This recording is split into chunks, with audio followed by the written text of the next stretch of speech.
K9의 성공은 세계 방위 산업 시장에서 가장 주목받고 있다고 해도 과언이 아닙니다. 최근 루마니아 수출을 성사시키며 더욱 확고한 입지를 다지고 있습니다. 그런 가운데 유럽 방면 수출과 중동 지역 수출에 한 걸음 다가갔다는 소식은 자주포 경쟁 국가들을 긴장시킬 수밖에 없습니다.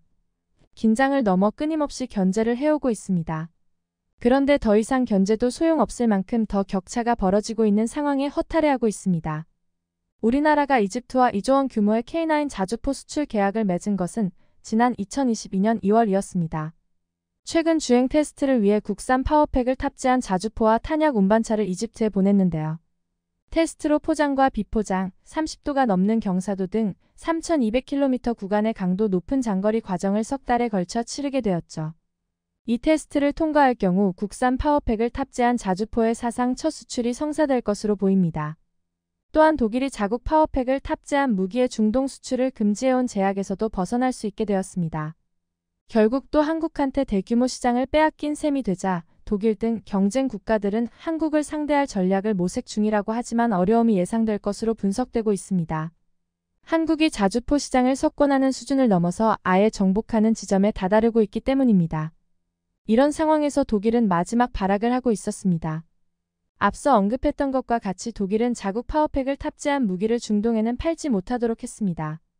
독일은 이 엔진이 독일산 기술로 라이센스 생산된 것임을 빌미삼아 K9의 앞길을 막아보려고 했던 것이죠.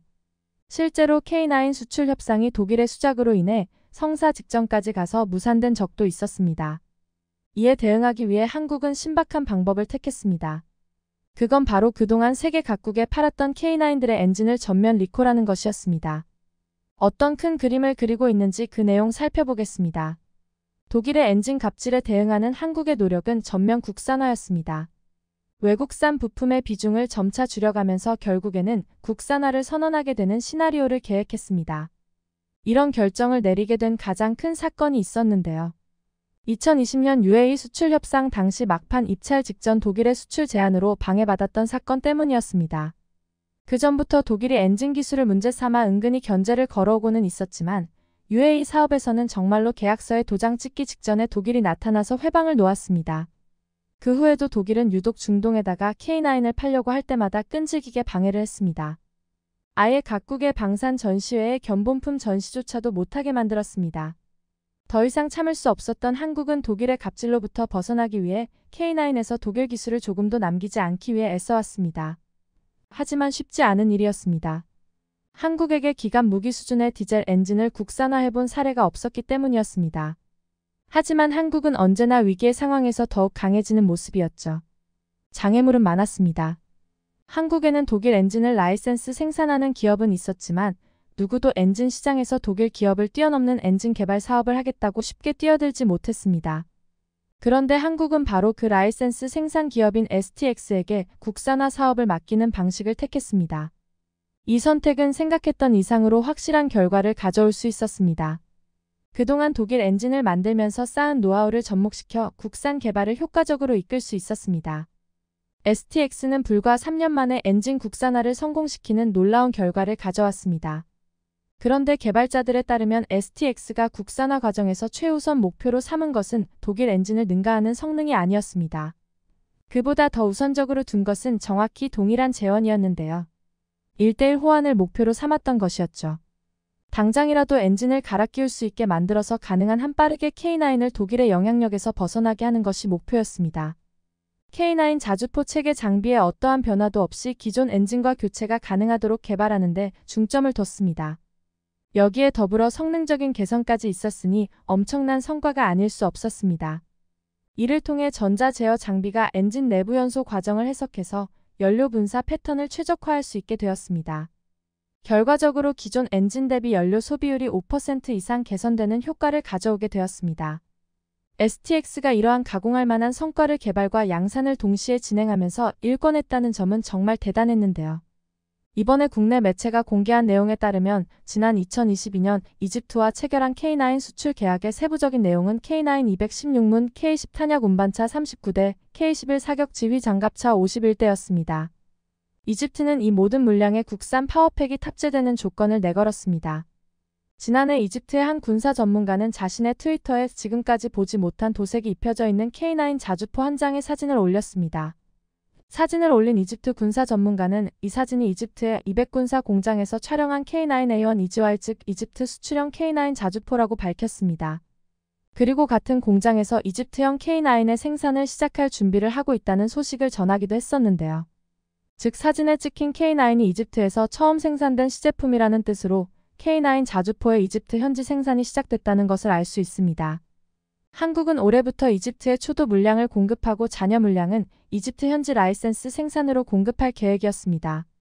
하지만 이 사진이 유출되면서 한국에서 초도분이 도착하기도 전에 이미 이집트 현지에서 K9 자주포를 생산할 준비를 마친 상태라는 것을 확인할 수 있었습니다. 지금은 이집트 납품이 순조롭게 진행 중인 상태입니다. K9을 받아본 이집트는 꽤나 마음에 들었는지 10병씩에 내보내기도 했습니다. 또한 다양한 실험을 진행하면서 최적으로 활용할 방법을 모색 중에 있었습니다. 1km 밖 더미 전차를 쏴맞추는 실험을 한다던가 15km 밖 해상 부표를 쏘기도 하는 등 기상천외한 실험들을 선보이고 있는데 만든 한국에서 보기에도 상당한 볼거리라 흥미롭다는 반응이 많습니다. 앞서 잠깐 설명했던 것과 같이 국산 파워팩에 대해서는 극한 주행 테스트를 진행할 계획입니다. 현재 STX의 국산 엔진을 탑재한 K9과 K10 한 대씩을 이집트에 보낸 상태고 기존의 독일산 엔진을 탑재한 K9과 비교해서 어떠한 차이가 있는지 각종 환경에서 3개월 동안 테스트할 예정이라고 합니다. 포장, 비포장, 31도 경사도로 등 여러가지 환경을 상정해두고 각각의 환경에서 무려 3200km씩을 주행하게 해서 엔진 성능의 한계가 어디까지인지 확인할 예정입니다. 그렇기 때문에 독일이 길을 쓰고 수출을 막았던 것이죠. 이집트를 펼두고 그 중동 시장을 뚫게 되면 독일의 입지는 점차 작아질 것이 분명했습니다. 독일이 2020년에 한국의 중동 진출을 가로막았던 명분은 당시 독일이 중동 국가를 대상으로 무기 수출 금수 조치를 걸고 있었다는 것이었습니다. 추후 국산화만 완료되면 이집트가 국산화된 파워팩을 달고 중동과 유사한 환경에서 K9을 훌륭하게 운용하고 있었다는 선례가 완성되는 것입니다. 이 시나리오대로 중동 시장에 재도전하면 이번엔 독일이 참견할 어떠한 명분도 남아있지 않기 때문에 수출길이 더욱 활짝 열리게 될 것으로 전망됩니다. 또한 엔진 국산화로 한국은 독일에 보란듯이 그동안의 안갚음을 해줄 수 있게 됩니다. 독일산 엔진을 사용하며 갑질을 일삼았던 독일이었는데요. 이미 팔아놓은 K9의 엔진을 바꿔 달아버리는 겁니다. STX가 완벽한 상호 호환성을 위해 동일한 재원으로 엔진을 만든 이유가 여기에 있었습니다. 그동안 전 세계 자주포 시장 80% 이상을 도배한 K9은 독일의 엔진 라이센스 로열티를 내고 있었습니다. 자기들 자주포를 팔지 못하는 것은 속이 쓰렸지만 그래도 고액 로열티로 적잖은 이득을 보고 있었죠.